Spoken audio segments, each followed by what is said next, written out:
let's jump into South of Midnight, boys. Xbox's new release from this past week. Pretty short game. Zach's been definitely plowing through it right now. John's I have only played a little bit so far. Overall, how are we feeling about it? Zach, you want to start off since you've played the most?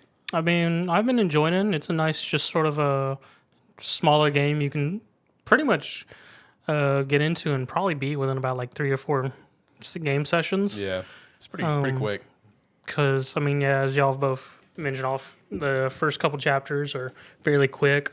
The mid to later chapters are a little bit longer, just with how they space it out with everything and whatnot. Overall, though, I have been enjoying it. Just the stories it's been telling through each of the patterns you collect first during chapters and whatnot. Hazel herself as a character,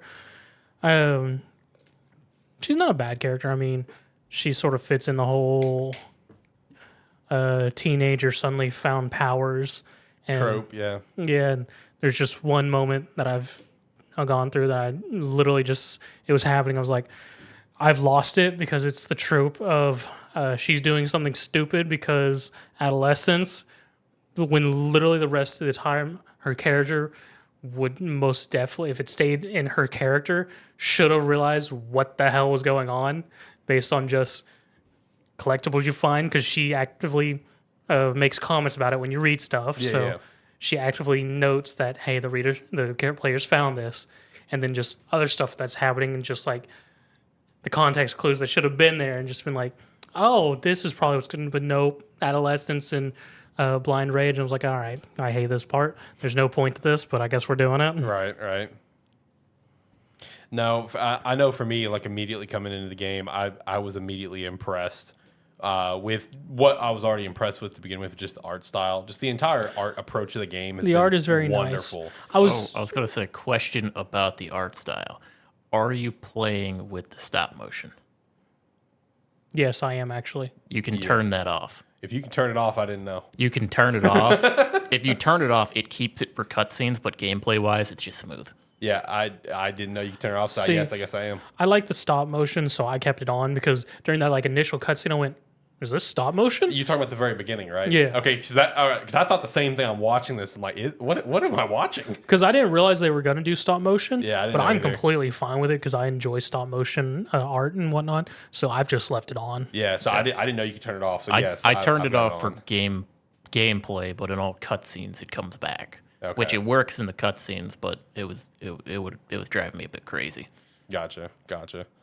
Yeah, no, I mean, I think the art style is pretty sick. The other thing that really kind of captured me was just the music, man. Music's done very well. The music is so damn good. It sets the tone constantly, but it sets the tone in very interesting ways. You know what I mean? And I mean, the fact that I really enjoy about the music and just across the entire game is when you're like getting the patterns and whatnot, it just constantly plays like specific themes for each of the characters and whatnot, and plays it while you're moving and not just during the cutscene, which is a nice ambiance thing. Like with the Benji stuff. Yeah. I will say, Darren, like the Benji stuff, I like that they do the song is kind of about the story. It's a little too on the nose for me sometimes. It was extremely on the nose. You're not wrong. You go with the theme a little bit. We don't have to sing the song describing exactly what's happening right now necessarily. I can see your point. It fits the whole Southern folklore theme, though. Is the whole thing is like... Yeah, I get it. It was just... as I was listening to it, I was like, I think I'm about tuning the words out a little bit and kind of just listen to it play. Right. Because like a lot of the whole things that's literally just blues songs or whatnot that's literally telling the entire story isn't in most of those like Southern folklore type things, and not just referencing it and whatnot. It's literally telling the story within the song. So Yeah. Okay, I got a question for both of you. This is combat in the game. I knew that was going to be your question. Honestly, I haven't played as far as Zach. I'm not halfway through the game or anything yet. But to me, this almost feels like this would have been better without combat, and if it was like, instead of having the combat, if it was like puzzle elements. Right. In a sense. Just a Because puzzle, the combat, like a platformer. the combat feels jank as hell. I can agree with that because It is mostly just more of a mechanism for the story of just the whole knots and things like that with her. I agree with you. Initially, I felt very janky. I've gotten used to it now, but also with the upgrades, as you upgrade the skill tree, it becomes a little bit smoother. It's still not perfect, honestly, because it is a lot of just whenever I go into a fight, things spawn, and I more or less go take over, stun, beat up, pull. Yeah, it's you get into a pretty standard pattern pretty Yes. quickly. Let's see. I have one thing that I do in combat until there's like one enemy left. Jump attack straight down. Yeah. Jump attack. It interrupts every single enemy attack that It I've does. come up against so far. So I'm in there. I'm like, this seems to be the most effective way to deal with this combat that I'm not enjoying. Right. See, and I agree. The beginning combat is sort of rough, but I almost sort of like how janky it feels because as I've finished out the upgrade tree and whatnot and gotten stuff towards the max, it has smoothed out and I've gotten used to it, but it sort of fits the whole thing and just Hazel just found these things. She has no prior trading. She's just somehow has a slight sense of how it works. So Winging it. yeah, Yeah. so the jankiness sort of fits, and as it slightly smooths out as you as the player and Hazel gets more combat experience, I sort of like that. Right. In It's kind term- of like a headcanon thing. Yeah, Yeah. and sort of gameplay wise, it's Yeah. pretty mid. yeah. So 'Cause that's my thing. I understand it fits the story, but at the same time, it's like I'm having to play through this combat, Right. and, Yeah. and I'm coming from playing Monster Hunter Wilds and First Berserker Kazan, and Which I'm are like, very and I'm like, smooth. these are fantastic combat systems, and then I'm coming to this, and I'm like, can we not do the combat? Right, I was like, is there a checkbox where I can not do this? I will say with the combat in terms of like overall aspects of a video game of what like you would rate a video game on like like the combat, the general gameplay, the world, the characters, story, the music, art direction. Combat's the weakest link. By far, Yeah, it is the weakest link here. You know what it feels like to me, and I'm curious if you guys agree. It feels like a janky baby version of Dragon Age Veilguard. Like that's what it feels like to me going into the different combat zones and going through it. That's what it feels like to me is like a dumbed down, like janky version of Veilguard's combat. And Veilguard's combat wasn't I was incredible. gonna say it was that's fine. that's one of those where it's like, I mean, Veilguard's combat is kind of scaled down from everything else. I know, and that's what I was thinking of. It's like it's like this just feels like a couple steps below what Veilguard's was in terms of how it feels. And I thought Veilguard's combat was fine for what it was, and I think this is fine for what it is because everything else is nice, but it is the worst part. Yeah. It's one of those where it's like, I mean, look at Veilguard. It's like, I mean, I enjoyed the combat enough in that game to play the shit out of it. Yeah, it was fine enough. Right? But the only reason like I kind of get stuck on the combat not being fun is because I very much am enjoying everything else with the game. Yeah, same I here. love the art style. I love the soundtrack. I love the way the characters kind of are interacting with each other when they see them. It's like the only thing where I look at it, I'm like, okay, it's like I get it. It's a game. You got to give us the systems to work with. Very rarely do you see a main character who's so like their objective is so like I've got to go find like my mother. I've got to go do this, but stops along the way when they see a shiny object to pick up and play with. Because it's like, oh, there's a shiny object there. I wonder what this does, and go to pick it up and kind of play with it a little bit. And it's like, yeah, I know I need this to progress the story, but if my motivation was really get towards my mother as fast as possible, I'd probably be trying to do that a little bit more until I got to a point where I couldn't, and then was like, okay, how do I have to solve this? Yeah, it does kind of feel like because I noticed that almost instantly of the necessity feeling is not there. You know what I mean? And you feel like it should be there. And now that you're further, maybe you can kind of squash how we're feeling on that. But like to me, immediately, I felt like there was no necessity behind it because like right after that, at the very beginning with the house where it gets swept away, it's like I don't know if this was a voice acting issue or a story or a script issue, but it just felt like the necessity dropped off a cliff. Where it's like her tone had completely changed. Where it didn't feel frantic. It didn't feel like I need to go do this. It's like, we're gonna go there. Maybe they can help. And that's how I feel with the game itself too. I got that feeling when you wake up the morning after the storm. Yeah. Because then the tone kind of, I mean, I get it for the situation. Tone shifts from like find my mother to find a way out of this place. Right. And then like from there, it kind of feels like, okay, I'm working my way there, but I'm gonna see what's going on along the path. Right. I mean, that urgency sort of does sort of fade, and it is slightly weird because, I mean, her overarching goal is find her mother or get to her mother. And with the whole Weaver thing in it, it does slowly become a thing of her doing each of these things, which somehow allows her to progress to the goal of finding her mother. Right. Like the whole, she had to get catfish out from Benji's fingers, so she has to deal with that whole stuff.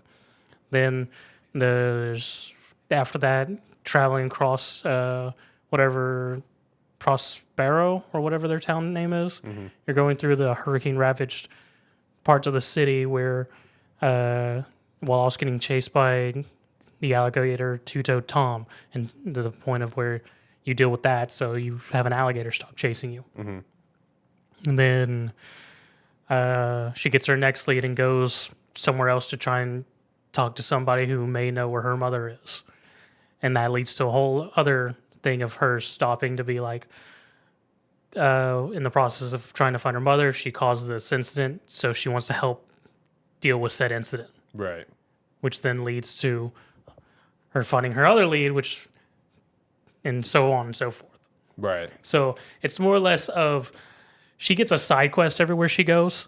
Yeah, which makes sense. It's like I want to get a video game. It's kind of like I know where I want to get to, but to get there, I have to find this person to help me along that way to get to that person who can help me along the next way. Because it more or less becomes a thing of this, like, she does eventually find the trailer pretty soon in the chapters y'all are about to do, and then she doesn't really have a lead, so it's more or less her chasing leads to find her mother. Right. Right. So, I mean, she still slightly has that urgency, but it's the same thing of her being like, I sort of have to deal with this to get there. Yeah, which, I mean, that's just like video game logic, right? You know, just getting you step to step. I am glad that, like, to some extent, we're on the same page there, because, like, I felt like the urgency was kind of weird. It felt weird right out of the gate. And I feel like it also was a partial thing of us, probably a bit of story writing and then just the voice actor, because probably when the voice was like, they were just like, all right, that scene's done. We're going to go to this next scene where you're saying you need to go to whatever's house. There was no reference of like, this is right after. Yeah, exactly. Because, like, it's such an interesting thing to, kind of talk about with the narrative of it, where it's like the core narrative of the finding the mother, at least so far, feels kind of like lackluster because of how it was handled. But God bless, the narrative of everything else feels amazing. You know what I mean? All the Benji stuff was super cool. The whole concept of everything happening was super cool. Oh, each of the stories are very good. Yeah, so like that all is fantastic. But it's like the overarching narrative. It's just like, where's the urgency? And I guess for me, like maybe I'm thinking too hard on this. Like I have it in my head of like urgency. This is a natural disaster we're talking about. Your house, you watched your house sweep down in water. It's like your mom probably drowned. I mean, obviously, we see kind of what happens immediately about what happens with her mother, just with the dream sequence at the beginning. But it's like, if you're a character in that moment, it's like, oh, my mom's probably already drowned. I need to go make sure. Like that's what I mean is like it's like that natural disaster. In my brain, it's like, where's the urgency?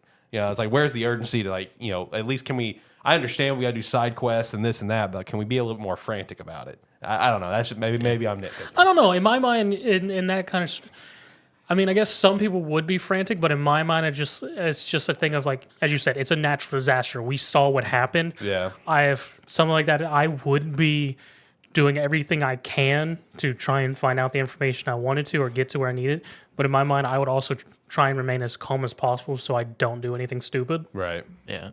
And like, it's a little easier for me to kind of like set that to the side in my brain where I'm like, yeah, I know I'm on my way there. But when I'm going down a path and I see like, oh, it splits off here. I'm probably supposed to go that way, but I'm going to go this way first. Like it's hard. I can't harp on it too much when naturally while I'm playing, I'm also like, oh, I got to go see what's around this corner over here. Right. Because it's like a little bit of that urgency loss feels like it's on me as a player. So I can like give it away a little bit there. But it was like the part that stuck out to me was like when you get up to the mansion and you're there, and then it's like the next morning, I'm like, man, I'd be a little more pressed to get moving in this scenario. But then once I'm out of there, I'm like, okay, well now I've just got to figure my way there. Yeah. And then I can justify the exploration that I'm doing. Yeah. Yeah. No, I mean overall though, just like playing the few hours that I've played, and it's about the same time as John. I mean, it's been a very solid play. I mean, it's exactly what we thought it was going to be. It was just going to be a fun game, right? Though, John, since you don't like the combat, you're probably not going to enjoy the boss fights. Well, Yeah, he was telling me about this before you got here. The way I thought of it as I was playing the game, because I haven't really done boss fight yet, I assume they're coming soon. Yeah. But the way like I feel like they got to it is like they kind of figured it out, and they're like, okay, and then we're gonna have this really cool, interesting boss fight right here. Oh, we're gonna have a boss fight. We need some sort of combat to go with that, and kind of went back, like designed everything, and then went, oh, we should probably have combat for these bosses, and then kind of just put something together for it. It's kind of where, like in my head, where they kind of went backwards there. Yeah. I mean, I wouldn't think like that because most of the stuff you learn in regular combat, you don't use any of it in any of the boss fights. Oh, really? Maybe I would enjoy that more then, because like I said, I don't enjoy like the spell interactions or any of the combat interactions in normal combat. Yeah. If it's more of like interest of use, or you like use them in a certain way type thing for bosses, that's where I'm more like, I would probably prefer like less combat and more puzzle interactions with this type of game. That's sort of because I was telling Alex, like the boss fights, they give you no indication or any kind of hand holding. They're just like, hey, here's your boss. Deal with it. Have fun. Don't get wrecked. Because like, because y'all are going to get the first boss is the alligator, Two-Toe Yeah. Tom. Yeah, I started the chapter where it like Where Catfish is like, oh no. where like you're riding with Catfish, then he goes, nope, we gotta stop, get off, and then he's like, he basically says, he's like, yeah, that's it's the alligator up there. I ain't going anywhere near him. See, I'm right past that part where you go to the church. Yeah, see, I stopped before I actually went up to the church. Yeah, so I'm right past the church part for me. Yeah, so yeah, no, it just starts that fight and it gives no hand holding. Pretty much I got hit by one of its attacks and it's just like, oh yeah, you should do this to dodge that. Have fun. And that's how all the fights is. Like the second fight, no, nothing. It just started the fight. I was like, what am I doing here? And I literally just had to figure out the mechanic in mid fight, and then same thing with the third fight. Just I was like, all right, I'm running around this thing. How do I hurt you? Right. No, I'm looking forward to getting to the first boss fight. I'll probably get to that sometime, either tonight or tomorrow. I was about to say, you're on the chapter for it. I mean, it depends on if I play any more today or if I'll play it more tomorrow. So I'm looking forward to seeing what you're talking about with the boss fights. Yeah, I was planning on playing more of it and like trying to get as much of it done before the show as possible. Yeah. But I kind of, after I stopped the first session, next time I got on my computer, I looked at it and I went, I'm gonna play some Kazan. That's fair. That's Like fair. I'm gonna go back to it and probably play through it because it's a short game. I can get through it in like 3 sessions probably. Yeah, this is one that even for me should have no problem beating with how notorious I am of not beating games because I am bad. Like, yeah, honestly, probably once we finish up, I'll probably go home and just Knock finish it it out. Yeah. My only issue, which I told Alex about, I don't know if it's a game issue or if it's a Series S issue. As I've gotten to the later chapters during the whole book story thing, introducing transition from one chapter to the next, it's had some stutter frames, and when right before it started chapter 12, it just completely froze. Hopefully that's just a Series S issue, but I mean, it sucked if that was for a game breaking bug across the entire game, right? Yeah. I would assume if that is a Series S issue, you could probably just upload your save file and access it through Game Pass on your PC. I mean, I could, yeah. If it was a serious enough issue where it was not working. Yeah, that'd be my fallback if just when I go home and load it up and just freezes right there at the beginning of chapter 12 again. But Yeah, because I've been playing it through Game Pass on my PC. yeah. So that makes me wonder because I did have to cancel out. I don't know where it's going to put me up. I don't know if it's going to start right there at that storybook thing or if I got to finish out chapter 11 again, which isn't big of an issue, but. Right. I think it would. I think it should have finished you up at the storybook because the save points seem pretty much like right where you end off. Yeah, but it was like mid storybook, so. May throw you back into the story. I'll find out. Yeah. So obviously, very important question. Where does it go on the board? 7. That's what I was thinking was a 7. Shout out to the board. I'm thinking a 7 for good. For me it would be a 7 for good if the combat didn't throw me off so much. It was like so jarring for me. It could potentially be an 8. That's fair. But yeah, 7 for now. Don't see it rising above it for me personally. I agree. I think 7 is a very firm place, which is not a bad rating, by the way. But I will say, music is a 10. Love the music. Music is an absolute 10. You know, the real nice thing that's really about entertaining about that music is that each song, for the most part, is actually sung by the voice actor of the characters involved in the story. I didn't even catch that. That's great. Yeah, because the Benji's song is being sung by his brother and Benji. That's great. Okay, I got a dumb question. What's up? So you have your spells to interact with the environment. Yes. Throughout the 4 or so chapters I've played, there are these little metal sheets on the ground. Yep. That you can. Is there any fucking point to those? Literally, you just. Or is it just you run up and hit it and it's funny? Well, if you actually, when you hit it, you get 5 upgrade points. Oh. So that's the reason to do it. I was going to say, I never noticed that. I was just hitting them when I saw them. I was like, I don't know what the fuck this is supposed to be doing, but I'm doing it. Yeah, it took like the first 2 or 3 before I noticed I was getting 5 upgrade points, but that's the whole point for them. They give you 5 points for upgrades. I was going to say, if they keep giving you, I think they call it floof. Yeah, floof. In the game. Yeah, the floof, yeah. If they keep giving it to you at the rate that they have been, god damn. You should be able to upgrade everything easily. They're kind of costly. Well, yeah, but I've had like twice as much as I needed so far. I was about to say, if you're actually collecting every floof in each level, yes, but you do need some of those 10s as well because the upgrade levels go from 80, 100, 125. Yeah, because I've upgraded everything that I can, and I still have a surplus. Yeah, by chapter 5, I had upgraded as well, and it was just farming. But, yeah.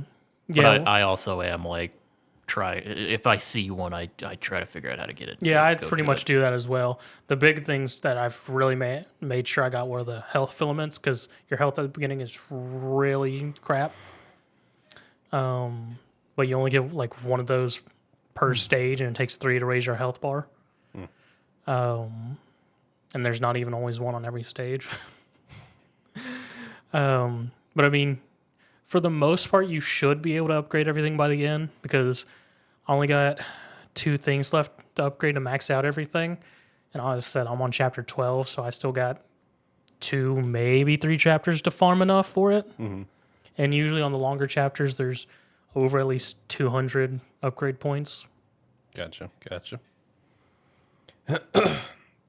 No, I mean overall it's been fun so far.